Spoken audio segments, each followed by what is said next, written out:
মুসা আলাইহিস সালাম ছিলেন আল্লাহর মহান নবীদের একজন। তার জীবনে অনেক আশ্চর্য ও শিক্ষণীয় ঘটনা রয়েছে। নিচে সংক্ষেপে একটি বিখ্যাত ঘটনা বলা হলো, ফেরাউনের বিরুদ্ধে মুসা আলাইহিস সালামের সংগ্রাম। অনেক বছর আগে মিশরে এক অত্যাচারী রাজা ছিল। তার নাম ছিল ফেরাউন। সে নিজেকে খোদা দাবি করত এবং মানুষকে খুব অত্যাচার করত। বিশেষ করে বনি ইসরায়েলদের উপর সে ভয়ঙ্কর নির্যাতন চালাত। আল্লাহ তখন মুসা আলাইহিস সালামকে নবী হিসেবে পাঠালেন। আল্লাহ তাকে নির্দেশ দিলেন ফেরাউনের কাছে গিয়ে সত্যের দাওয়াত দিতে।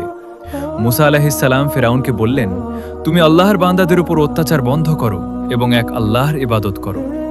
কিন্তু ফেরাউন অহংকারে তা মানল না। তখন আল্লাহ মুসা আলাইহিস সালামকে অনেক মুজিজা দান করেন, যেমন লাঠি সাপে পরিণত হওয়া হাত, উজ্জ্বল হয়ে যাওয়া। তবুও ফেরাউন ঈমান আনল না। এরপর আল্লাহ নির্দেশে মুসা আলাইহিস সালাম বনি ইসরায়েলদের নিয়ে মিশর ত্যাগ করেন। ফেরাউন বিশাল সৈন্যবাহিনী নিয়ে তাদের পিছু নেয়। সামনে ছিল বিশাল সমুদ্র। তখন আল্লাহ নির্দেশে মুসা আলাইহিস সালাম তার লাঠি সমুদ্রে আঘাত করেন। সঙ্গে সঙ্গে সমুদ্র দ্বিখণ্ডিত হয়ে রাস্তা তৈরি হয়। মুসা আলাইহিস সালাম ও তার অনুসারীরা নিরাপদে পার হয়ে যান। কিন্তু ফেরাউন ও তার সৈন্যরা সেই পথে ঢুকলে সমুদ্র আবার এক হয়ে যায় এবং তারা ডুবে মারা যায়। এই ঘটনা আমাদের শেখায়, সত্যের পথে থাকলে আল্লাহ সাহায্য করেন। অহংকার ও জুলুমের পরিণতি ভয়াবহ ধৈর্য ও ঈমান মানুষকে সফল করে। ভিডিওটা ভালো লাগলে লাইক, কমেন্ট, সাবস্ক্রাইব করে রাখবেন।